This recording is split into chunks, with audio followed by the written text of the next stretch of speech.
Sesaat lagi Anda akan menyaksikan Lentera Indonesia yang dipersembahkan oleh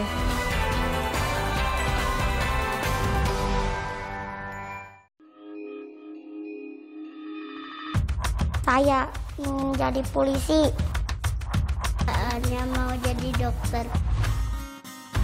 Saya ingin menjadi guru. Cita-cita saya mau jadi pilot. Saya mau jadi tentara.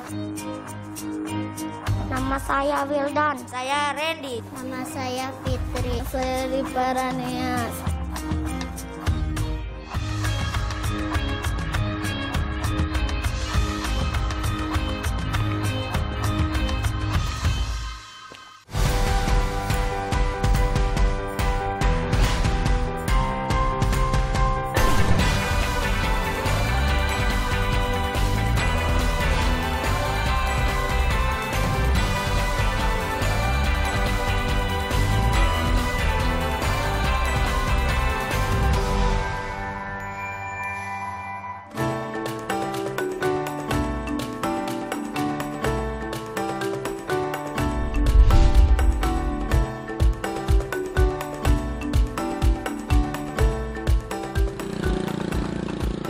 Budi Suwanda, guru honorer asal Sukabumi, Jawa Barat ini harus membelah jalanan terjal di tengah hutan untuk bisa menemui murid-muridnya.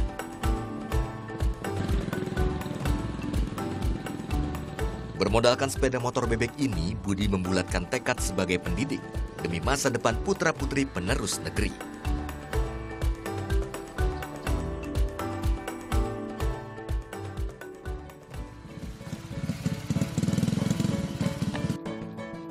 Namun tak jarang, berbagai kendala terjadi di tengah perjalanan.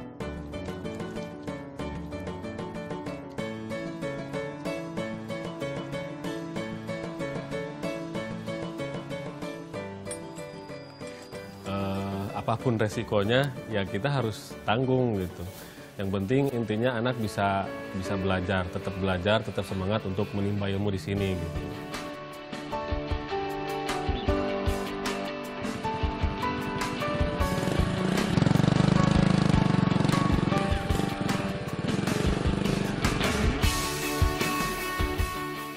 Dari hutan yang lebat, pemandangan berganti samudra Hindia luas. Ombak yang terus menderu, seolah menjadi penyemangat bagi sang guru dalam menuju tempatnya berbagi ilmu.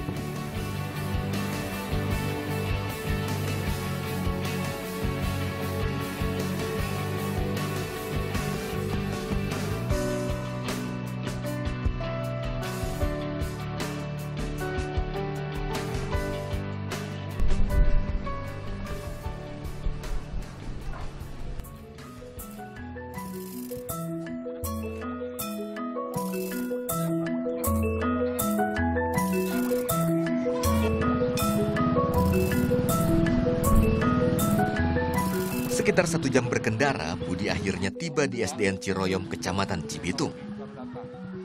Aturan pemerintah yang telah mengizinkan realokasi dana BOS membuat SDN Ciroyom juga tak ketinggalan membeli sejumlah peralatan guna mencegah penularan COVID-19. Alhamdulillah SD Ciroyom itu dana BOS lancar-lancar. Kemudian penggunaannya selain untuk operasional sekolah juga dalam masa pandemi COVID ini dipergunakan untuk membeli alat-alat COVID. Di antaranya pengecek suhu, terus cuci tangan, sabun, masker yang betul-betul diperlukan dalam masa COVID-19 ini.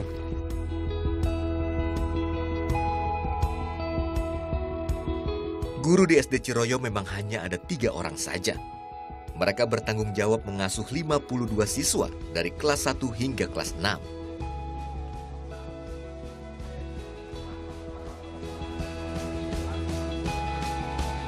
Bapak ini pada nyampaikan hasil rapat kamari tanggal 14 Agustus.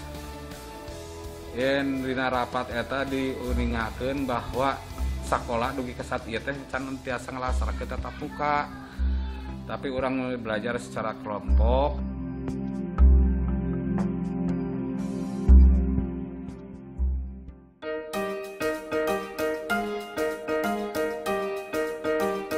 Karena jarak antar rumah siswa yang saling berjauhan, ditambah jumlah pengajar yang terbatas, Atas kesepakatan wali murid, siswa tetap belajar didampingi guru untuk membentuk kelompok-kelompok kecil.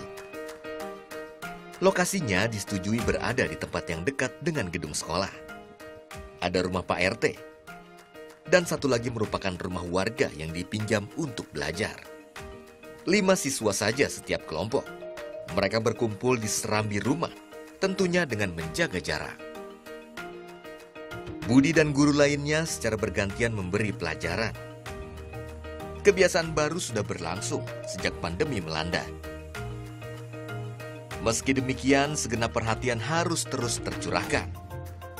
Selain saat memberi materi pelajaran, menjaga agar para siswa tidak berkerumun sebelum dan setelah belajar juga harus selalu dilakukan.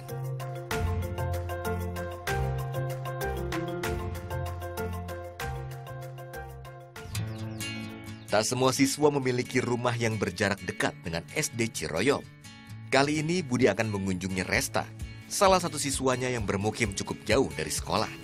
Waktu yang ditempuh untuk menuju rumah muridnya adalah 30 menit dengan berjalan kaki. Sekarang mau ke rumah anak didik yang paling jauh, yang rumahnya itu ada di balik pasir sana. Untuk sampai ke rumahnya itu naik perahu, baru kita bisa nyampe ke rumahnya. Nah, kita cari dulu perahunya di sini. Assalamualaikum. Tas saya perahu nak? Atas. Siap.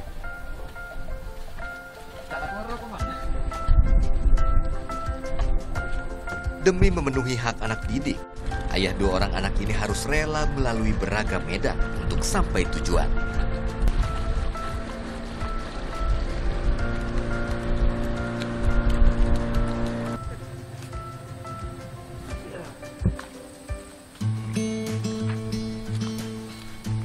Ada mungkin beberapa orang siswa yang nggak bisa ikut kerja kelompok karena satu, jaraknya sangat jauh, terus juga kan apalagi kalau musim hujan jalannya juga susah, jadi otomatis kita sebagai guru datang ke rumahnya.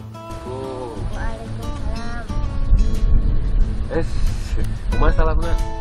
Meski keluarga Resta tinggal di lingkungan tanpa tetangga, bukan berarti ia boleh lalai dalam menggunakan masker. Sebagai seorang guru, Budi harus selalu mengingatkan.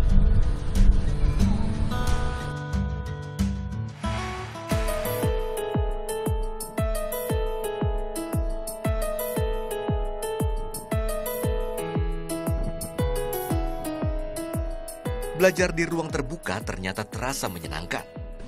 Selain terasa lapang, terpaan angin yang menyapu wajah juga menghadirkan kesegaran saat proses belajar berlangsung.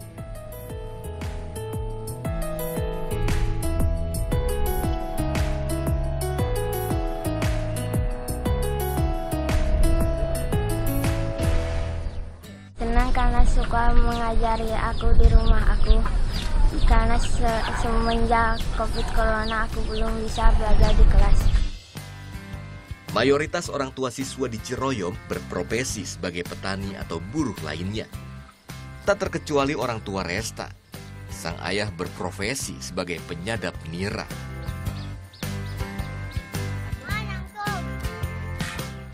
Sementara ibunya bertugas membuat gula merah dari cairan nira. Alhamdulillah Pak Guru jauh-jauh ka dieu semajak corona dongkap wae ka dieu tebih-tebih.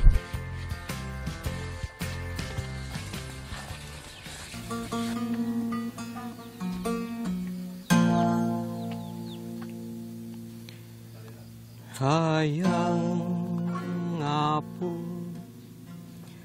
ngawang-ngawang hayang ngapung ngawang-ngawang.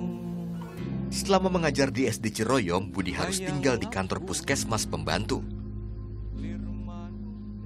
Tantangan tak hanya di lapangan saja. Pada malam hari, pemadaman bergilir listrik juga kerap terjadi. Mau tidak mau, supaya kan kalau misalkan kita nggak kerjakan hari malam itu, besok kita kerja apa gitu, kerjain apa gitu. Namun bagi Budi, yang paling penting adalah ada cahaya untuk memeriksa data dan juga tugas para siswanya.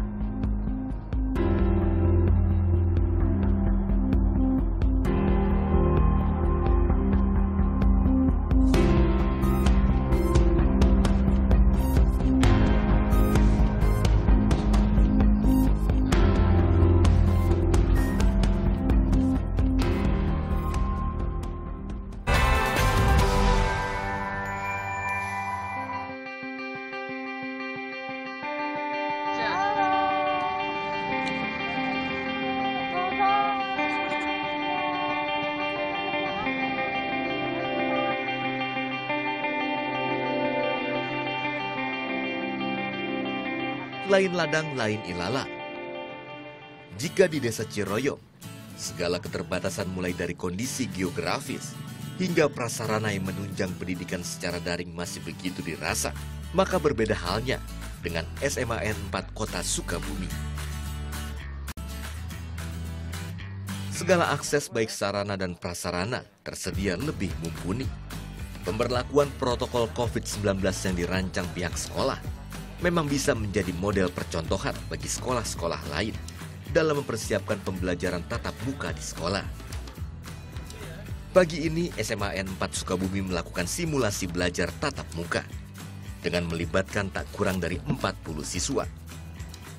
Mereka hadir secara sukarela dan atas izin orang tua. Simulasi ini rutin dilakukan, termasuk sebagai penunjang dalam evaluasi pelaksanaan tatap muka. Maka kami menyusun SOP untuk melayani proses pembelajaran, diantaranya SOP bagaimana siswa memasuki areal sekolah yang harus betul-betul disterilkan, kemudian bagaimana siswa mengikuti proses pembelajaran di saat di ruangan kelas, dan kemudian siswa nanti juga bagaimana pengaturannya oleh pihak sekolah, mulai dari berada di lingkungan sekolah sampai dengan aman kembali ke orang tuanya.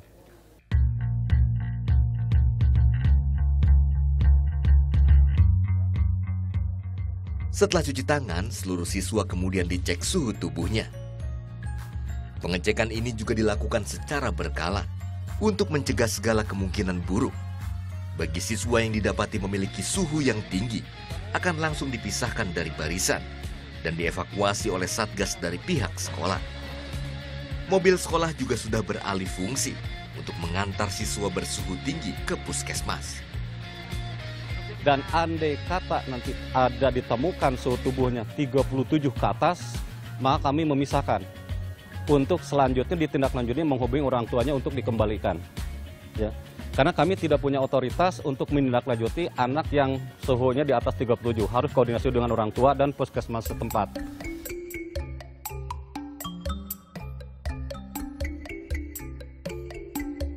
Pihak sekolah juga sering mengadakan rapat koordinasi dengan para guru untuk terus mengevaluasi kegiatan belajar mengajar di sekolah. Hal ini memang rutin dilakukan. Terlebih Kementerian Pendidikan sudah memberikan lampu hijau bagi sekolah menengah atas yang berada di zona hijau dan kuning untuk kembali melakukan kegiatan belajar mengajar di sekolah. Namun tentu hal itu dikembalikan lagi kepada pemerintah daerah masing-masing. Paling tidak ada 3 syarat utama yang harus dipenuhi oleh pihak sekolah sebelum menggelar kegiatan belajar mengajar di sekolah. Pertama, surat perintah dari gugus tugas COVID, yakni kepala daerah setempat. Kemudian adanya persetujuan dari 75% wali murid, hingga para guru harus melakukan tes swab. Untuk sama-sama mengingat, para guru juga perlu mendengarkan arahan langsung dari Mas Menteri Pendidikan dan Kebudayaan Nadiem Makarim. Halo, ini Mendikbud Nadiem Makarim ingin mengingatkan sebagai menteri dan sebagai orang tua bahwa untuk zona kuning dan hijau, sekolah tidak bisa mulai pembelajaran tatap muka tanpa persetujuan orang tua melalui persetujuan komite sekolah, yaitu perwakilan orang tua di masing-masing sekolah.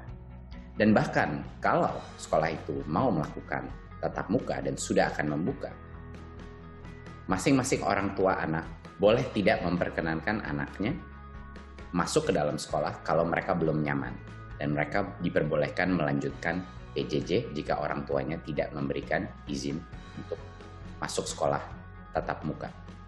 Dan yang kedua ingin saya ingatkan bahwa pada saat sekolah melakukan pembelajaran tatap muka, kondisi protokol kesehatannya sangat ketat.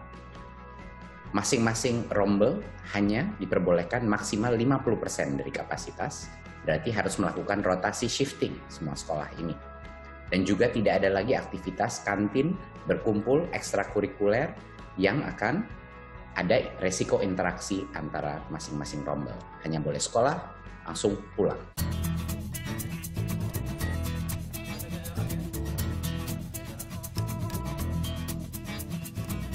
mohon untuk selalu dipersiapkan, diperhatikan protokol kesehatannya. Pemberlakuan protokol kesehatan tak selesai hingga pengecekan suhu saja. Sejumlah aturan juga harus diperhatikan, baik oleh siswa maupun guru di dalam kelas. Pertama, pintu kelas harus sudah terbuka dan dibuka oleh petugas kebersihan sekolah, sehingga mengurangi banyaknya sentuhan terhadap barang. Kemudian siswa masuk secara bergantian. Nah, kalian lihat dalam tayangan. Di dalam kelas juga banyak aturan yang diterapkan, termasuk saat pergantian guru.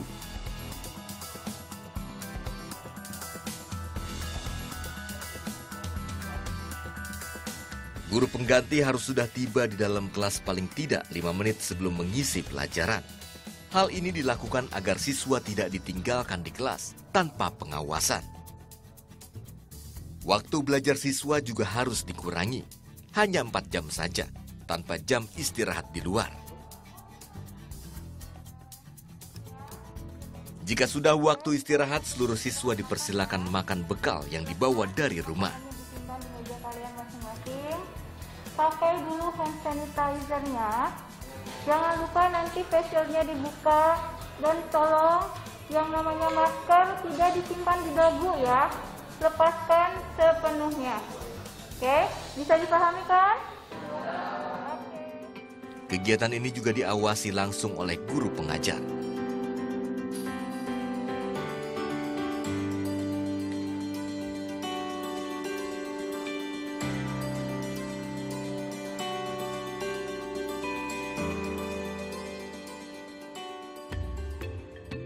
Selama pelajaran berlangsung, jika ada siswa yang kehabisan tinta, tidak dibolehkan meminjam barang ke teman.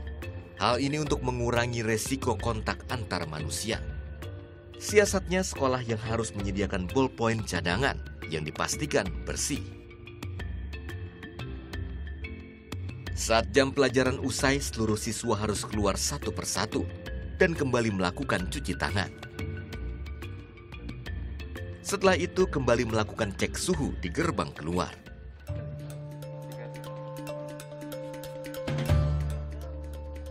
Rute jalan masuk dan keluar juga dipisahkan. Hal ini dilakukan untuk menghindari kontak dan kerumunan.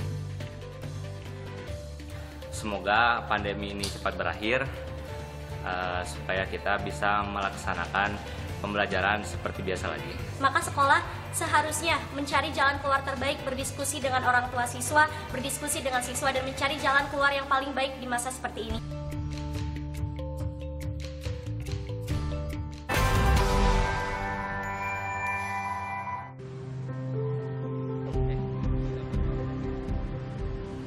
Jika sekolah tingkat SMA sudah dipersilakan untuk kembali melakukan KBM di sekolah, lain halnya SMP dan SD yang masih belum mendapatkan kabar jelas.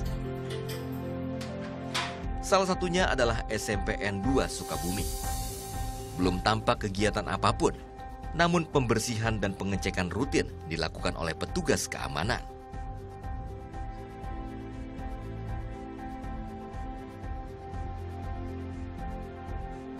Manakala sekolah sudah siap, ini loh, sekolah sudah siap dengan tatap muka, dengan physical distancing, dengan protokol kesehatan. Apakah ayah bundanya mengizinkan anak ini tatap muka di sekolah?